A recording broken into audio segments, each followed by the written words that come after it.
ओम शांति।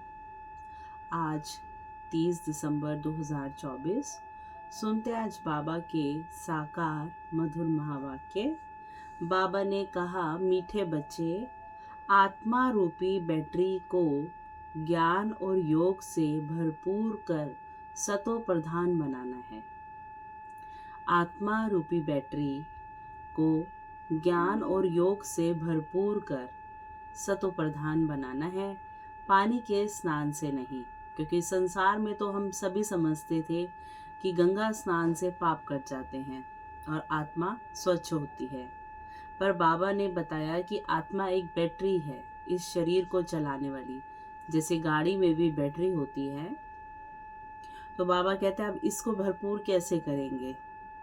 जो भगवान हमें आकर ज्ञान देते हैं और जो हम बाबा से योग लगाते हैं, कनेक्ट होते हैं, तो उससे आत्मा भरपूर होती है और सतो प्रधान होती है। प्रश्न है, इस समय सभी मनुष्य आत्माओं को भटकाने वाला कौन है? वह भटकाता क्यों है? उत्तर है, सभी को भटकाने वाला रावण है।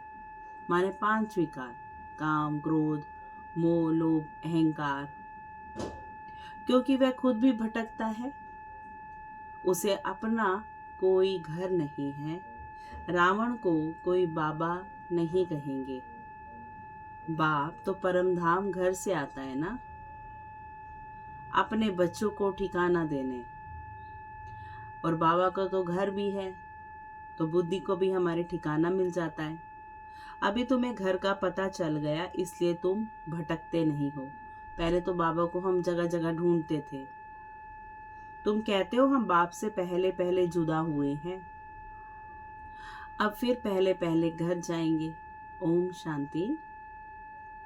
मीठे मीठे बच्चे यहाँ बैठकर समझते हैं, इनमें जो शिव बाबा आए हैं, कैसे भी करके हमको साथ घर जरूर ले जाएंगे। ब्रह्मा बाबा के तन में शिव बाबा आए हैं, कैसे भी करके वो हमारा पिता है, हमें ले जाएंगे। वे आत्माओं का घर है ना, जहाँ शिव बाबा रहते हैं और जहाँ हम सबको ले जाएंगे। हम देखो कभी भी दुखी होते थे तो कहते थे ना, हमें अपने घर ले चलो, हे भगवान हमें अपने घर ले चलो। तो ये कौन कहती थी? आत्मा कहती थी ना। बाबा कहते हुए आत्माओं का घर है ना, तो बच्चों को जरूर खुशी होती होगी। बेहद का बाप आकर के हमको गुलगुल बनाते हैं। कोई कपड़ा आदि नहीं पहनाते हैं, वो कपड़ा चेंज करके बहुत सुंदर सुंदर बन जाए। बाबा कहते हैं यहाँ तो आत्मा की बात है, इसको कहा जाता है योग बल। बाबा की याद से जो बल मिलता है, जितना टीचर का मर्तबा है उतना और बच्चों को भी मर्तबा दिलाते हैं। पढ़ाई से स्टूडेंट जानते हैं कि हम यह बनेंगे। तुम भी समझते हो हमारा बाबा टीचर भी है, सतगुरु भी है। ये है नई बात। हमारा बाबा टीचर है, उनको हम याद करते हैं, हमको टीच कर यह बना रहे हैं। हमें पढ़ाई पढ़ाकर लक्ष्मी नारायण जैसा बना रहे हैं। हमारा बेहद का बाबा आया हुआ है, हमको वापस घर ले जाने। रावण का कोई घर नहीं होता, घर राम का होता है। शिव बाबा कहाँ रहते हैं? तुम झट कहेंगे परम धाम में। रावण को तो बाबा नहीं कहेंगे। रावण कहाँ रहते हैं? पता नहीं। ऐसे नहीं कहेंगे रावण परम धाम में रहते हैं, नहीं। उनका जैसे कि ठिकाना ही नहीं है। भटकता रहता है, तुमको भी भटकाता है, माने बुद्धि को भटकाता रहता है। तुम रावण को याद करते हो क्या? नहीं। कितना तुमको भटकाते हैं। शास्त्र पढ़ो, भक्ति पढ़ो, भक्ति करो, यह करो। बाप कहते हैं इसको कहा जाता है भक्ति मार्ग रावण राज्य। गांधी जी भी कहते थे राम राज्य चाहिए। इस रथ में हमारा शिव बाबा आया हुआ है, बड़ा बाबा है ना।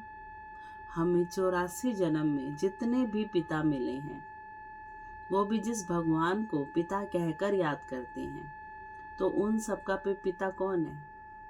परमात्मा, परम पिता। सारा संसार जिन्हें याद कर रहा है। हम तो रिश्तों के आधार पर एक दूसरे को जानते हैं, परंतु आत्मा रूप में तो हर कोई परमात्मा को याद करते हैं। बाबा कहते हैं तो इनको बड़ा बाबा कहा जाता है। ये बड़ा बाबा है ना, वह आत्माओं से बच्चे बच्चे कह बात करते हैं। सोच के देखो, परमात्मा कहते हैं बच्चे बच्चे, मीठे बच्चे। अभी तुम्हारी बुद्धि में है रूहानी बाप, और रूहानी बाप की बुद्धि में हो तुम रूहानी बच्चे। हमारी बुद्धि में रूहानी बाप है और बाबा की बुद्धि में रूहानी बच्चे, क्योंकि तुम्हारा कनेक्शन है ही मूल वतन से। आत्माएं परमात्मा अलग रही बहुकाल, वहां तो आत्माएं बाप के साथ इकट्ठी रहती है, फिर अलग होती है अपना अपना पाठ बजाने। बहुत काल का हिसाब चाहिए ना। वह बाप बैठ बतलाते हैं, तुम अब पढ़ाई पढ़ रहे हो, तुम्हारे में भी नंबरवार हैं जो अच्छी रीति पढ़ते हैं, वही पहले पहले मेरे से जुदा हुए हैं, वही फिर मुझे बहुत याद करेंगे तो फिर पहले पहले आ जाएंगे। बाप बच्चों को बैठ सारी सृष्टि का गुह्य राज समझाते हैं, जो और कोई भी नहीं जानते। गुह्य भी कहा जाता है, गुह्यतम भी कहा जाता है। यही सबसे ज्यादा गुह्य राज है जो परमात्मा बैठ हमें समझाते हैं। यह तुम जानते हो, बाप कोई ऊपर से बैठ नहीं समझाते। परम धाम से बैठ बाबा कोई शिक्षा नहीं देते, वे स्वयं नीचे आते हैं, तभी उन्हें स्वयं भू कहा गया है। जो स्वयं इस भू पर, भू यानी धरा, धरती पर आए, जिन्हें लाने की ताकत और किसी में भी नहीं, वे स्वयं आते हैं। तो बाबा कहते हैं ये तुम जानते हो, बाप कोई ऊपर से बैठ नहीं समझाते हैं, यहाँ आकर के समझाते हैं कि मैं इस कल्प वृक्ष का बीज रूप हूँ। इस मनुष्य सृष्टि रूपी झाड़ को कल्प वृक्ष कहा जाता है, पूरे कल्प का वृक्ष, और बीज है शिव बाबा। दुनिया के मनुष्य तो बिल्कुल कुछ नहीं जानते हैं, कुंभकर्ण की नींद में सोए हुए हैं, फिर बाप आकर जगाते हैं। अभी तुम बच्चों को जगाया है और सब सोए पड़े हैं। तुम भी कुंभकर्ण की आसुरी नींद में सोए हुए थे। बाप ने आकर जगाया है, बच्चों जागो, तुम गाफिल हो, अलबेले हो, सोए पड़े हो। इसको कहा जाता है अज्ञान नींद। कोई आंखों से सोने की बात नहीं है। बाबा कहते कि बुद्धि रूपी नींद में सब सोए पड़े हैं, तो बाबा ने आके बुद्धि को जगाया। वह नींद तो सब करते हैं, सतयुग में भी करते हैं, परंतु जागने का समय अब है। भगवान आकर कहते हैं मैं आ गया हूँ। अभी सब है ज्ञान की नींद में, यहाँ तहाँ ढूंढते रहते हैं। बाप आकर ज्ञान देकर सबको जगाते हैं। अब तुम बच्चे जागे हो, जानते हो बाबा आया हुआ है, हमको ले जाएगा। अभी तो न यह शरीर काम का रहा है, न आत्मा, दोनों पतित बन पड़े हैं, एकदम मुलम्मे का है। 9 कैरेट कहे, अर्थात बहुत थोड़ा सोना, क्योंकि एक्चुअल सोना जो प्योर होता है, बाबा ने कहा सच्चा सोना 24 कैरेट का होता है, और 9 कैरेट मतलब उसमें बहुत कम सोना होता है, वैल्यू कम होती है। तो बाबा कहते हैं अभी आत्मा की वैल्यू भी कैसी है, बहुत कम। अब बाप तुम बच्चों को 24 कैरेट में ले जाने चाहते हैं, तुम्हारी आत्मा को सच्चा सच्चा गोल्डन एजेड बनाते हैं। भारत को सोने की चिड़िया कहते थे, अभी तो लोहे की ठिक्कर भित्तर की चिड़िया है तो चैतन्य ना। यह समझने की बातें हैं, जैसे आत्मा को समझते हो वैसे बाप को भी समझ सकते हो। कहते भी है चमकता है सितारा, बहुत छोटा सितारा है। डॉक्टरों आदि ने बहुत कोशिश की है देखने की आत्मा को, परंतु दिव्य दृष्टि बिगर देख नहीं सकते, बहुत सूक्ष्म है। कोई कहते हैं आंखों से आत्मा निकल गई जब कोई शरीर छोड़ता है, तो आइडियाज लगाते हैं ना। कोई कहता है आंखें खुली हुई आंखों से निकल गई, कोई कहेंगे मुख से प्राण निकले हैं। प्राण मन आत्मा। कोई कहते हैं मुख से निकली आत्मा निकल कर जाती कहाँ है, दूसरे तन में जाकर प्रवेश करती है। तभी कहते हैं चल बसा, यानी आत्मा यहाँ से चली और दूसरे पार्ट में जाकर बस गई। अभी तुम्हारी आत्मा ऊपर चली जाएगी शांति धाम, यह पक्का मालूम है। बाप आकर हमको घर ले जाएंगे, क्योंकि ड्रामा पूरा हो रहा है और नया शुरू होने से पहले सबको घर जाना है। एक तरफ है कलयुग, दूसरे तरफ है सतयुग। अभी हम संगम पर खड़े हैं। वंडर है, यहाँ करोड़ों मनुष्य हैं और सतयुग में सिर्फ 9 लाख। छोड़ के इस साइड देखा जाए करोड़ों मनुष्य और दूसरी साइड 9 लाख। तो बाबा कहते वंडर है ना। बाकी फिर सबका क्या हुआ, कहाँ गई आत्माएं? विनाश हो जाता है, शरीर का विनाश हो जाता है, आत्माएं सारी परम धाम में चली जाती हैं। आत्मा तो अविनाशी है। बाप आते ही हैं नई दुनिया की स्थापना करने। नई दुनिया में सारे तो नहीं जाएंगे, फिर वो सतयुग भी कलयुग हो जाएगा, वहां भी दुख शांति हो जाएगी। ब्रह्मा द्वारा स्थापना होती है, फिर पालना भी होती है 2 रूप से, लक्ष्मी नारायण। ऐसे तो नहीं 4 भुजा वाले कोई मनुष्य होंगे। वह भगवान जो सबसे सुपीरियर है, उसकी रचना में डिफेक्ट। कईयों को सूंड दिखाते हैं, कईयों को 4 भुजा दिखाएंगे, तो बाबा क्या कहते हैं कि इतने डिफेक्टेड बच्चे हैं भगवान के। बाबा कहते हैं नहीं, ऐसे मनुष्य नहीं होंगे, फिर तो शोभा ही नहीं है देवताओं की। बच्चों को भी समझा देते हैं। चतुर्भुज है श्री लक्ष्मी, श्री नारायण का कंबाइंड रूप। जैसे लौकिक में भी स्त्री पुरुष कंबाइंड होकर कोई कार्य करते हैं, माने एक दूसरे के सहयोग से, तो सहयोग की निशानी चतुर्भुज दिखा दी उन्होंने। फिर एक ही शरीर और 4 भुजा दिखा दी। बाबा कहते नहीं बच्चे, ये तो कंबाइंड रूप है, सहयोग का रूप है। श्री अर्थात श्रेष्ठ। त्रेता में 2 कला कम हो जाती है, तो बच्चों को यह जो नॉलेज अभी मिलती है, इसकी स्मृति में रहना है। मुख्य है ही 2 अक्षर, बाप को याद करो, दूसरे कोई की समझ में नहीं आएगा। बाप ही पतित पावन सर्व शक्तिमान हैं। गाते भी हैं, बाबा आपने हमको सारा आसमान धरती सब कुछ दे दिया, ऐसी कोई चीज नहीं जो ना दी हो।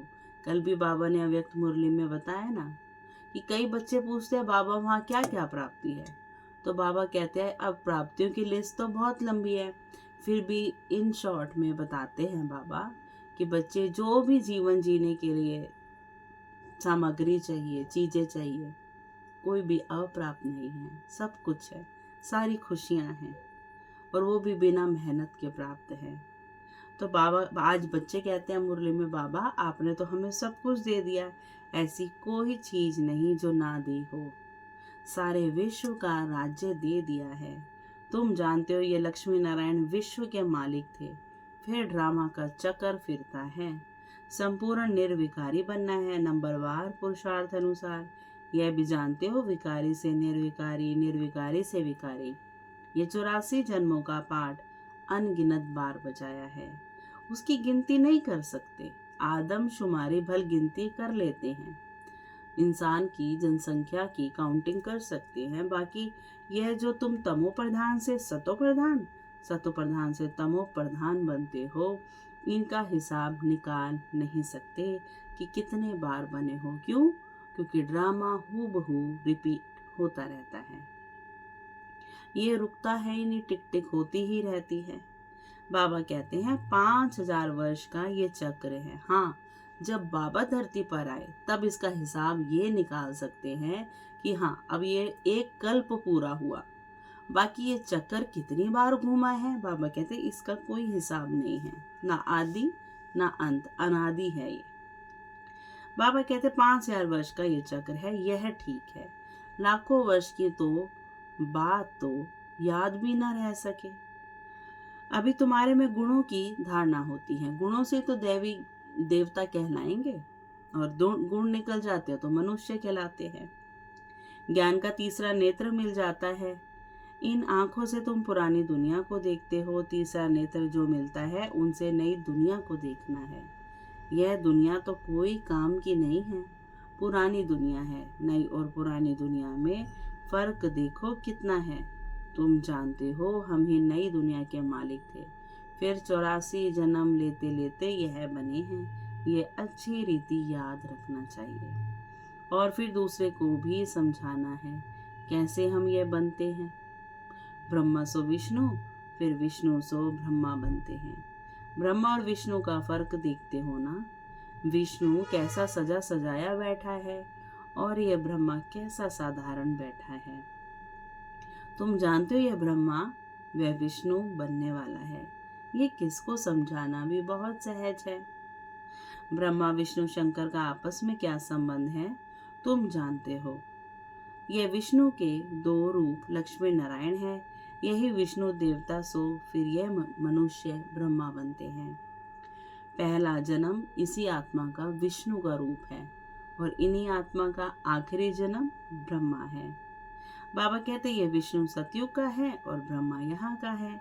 बाप ने समझाया है ब्रह्मा से विष्णु बनना सेकंड में, फिर विष्णु से ब्रह्मा बनने में 5000 वर्ष लगते हैं, क्योंकि ब्रह्मा का नेक्स्ट जन्म ही विष्णु है और विष्णु से फिर ब्रह्मा बनने में बीच में पूरी लाइन है 84 जन्मों की। तत्वम, तुम भी ऐसे ही हो। अभी हम ब्राह्मण हैं और नेक्स्ट जन्म देवता हैं और देवता से फिर ब्राह्मण बनने में पूरे 84 जन्म। केवल एक ब्रह्मा ही तो नहीं बनते हैं ना। यह बातें सिवाय बाप के और कोई समझा न सके। यहाँ कोई मनुष्य गुरु की बात नहीं है।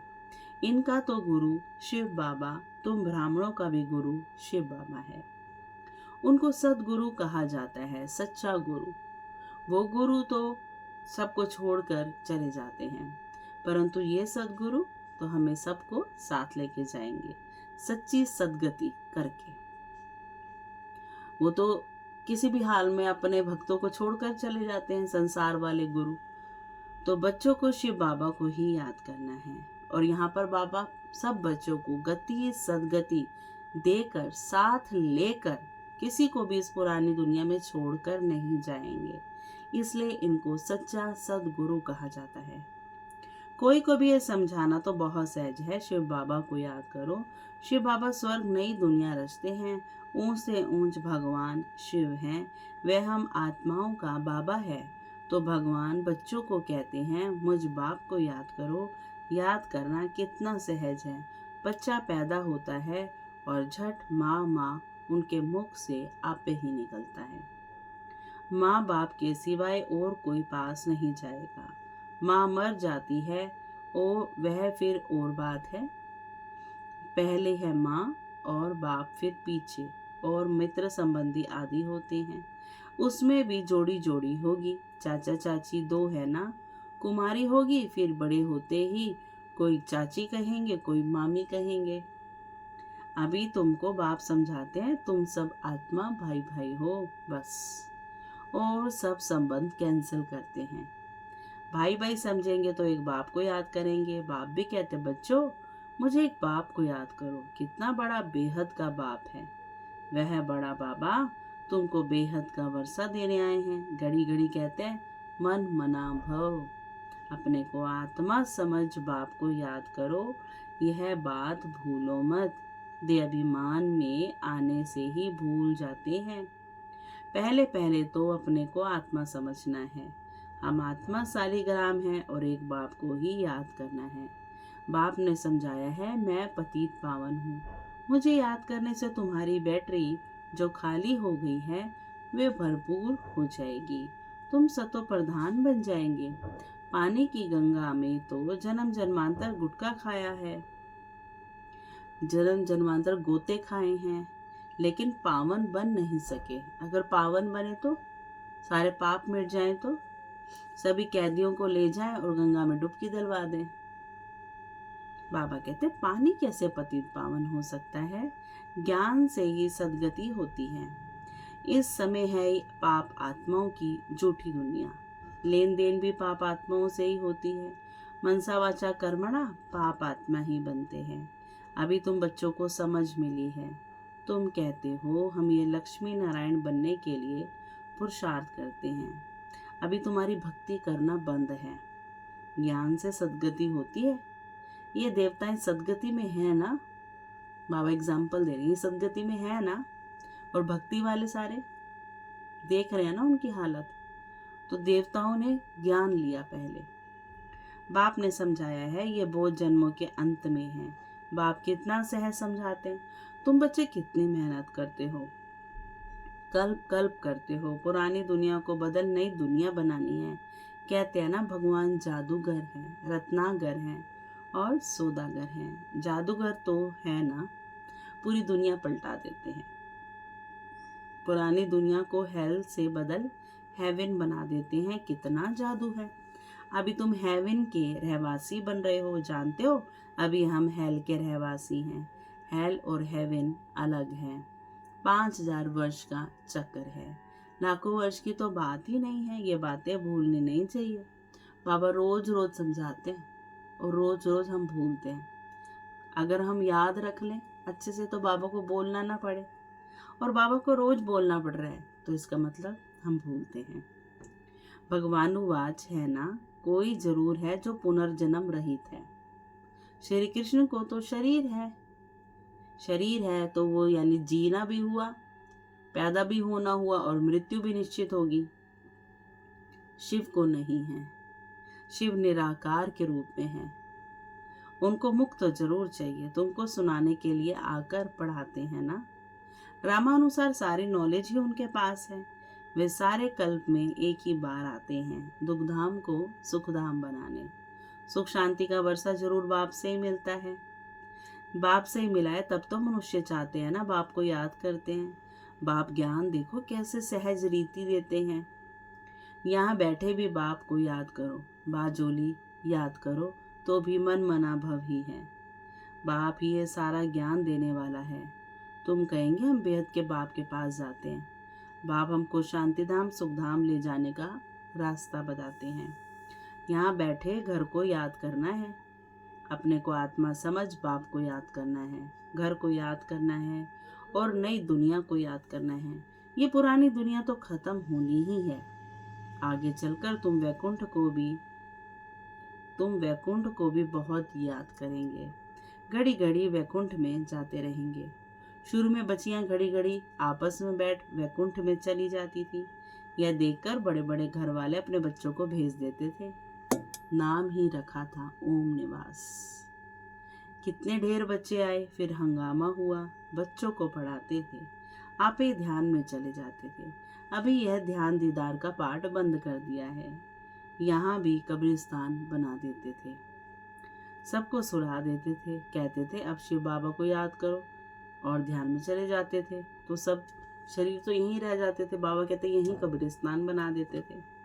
अब तुम बच्चे भी जादूगर हो, किसको भी देखेंगे तो और वह झट ध्यान में चले जाएंगे। ये जादू कितना अच्छा है। नोदा भक्ति में तो जब एकदम प्राण देने तैयार होते हैं तब उनको दीदार होता है। कोई होता है ना भक्ति करते कि हमें दर्शन दो, नहीं तो प्राण त्याग देंगे। तो जब वो प्राण त्यागने लगते हैं उस मोमेंट पर उनको ध्यान दीदार कराते हैं परमात्मा। यहाँ तो बाप खुद आए हैं सारी बातें बताने, सारी राज खोलने। तुम बच्चों को पढ़ाकर ऊंच पद प्राप्त कराते हैं। आगे चलकर तुम बच्चे बहुत साक्षात्कार करते रहेंगे। बाप से अभी भी कोई पूछे तो बता सकते हैं कौन गुलाब का फूल है, कौन चंपा का फूल है, कौन टांगर है। टूह भी होती है ना, टांगर, टूह, ये सब वैरायटी फूलों के नाम है। अच्छा, मीठे मीठे सिक्की लदे बच्चों प्रति माता पिता बाप दादा का याद प्यार और गुड मॉर्निंग। रूहानी बाप की रूहानी बच्चों को नमस्ते। हम रूहानी बच्चों की रूहानी माता पिता बाप दादा को बहुत बहुत याद प्यार और गुड मॉर्निंग, नमस्ते बाबा, नमस्ते।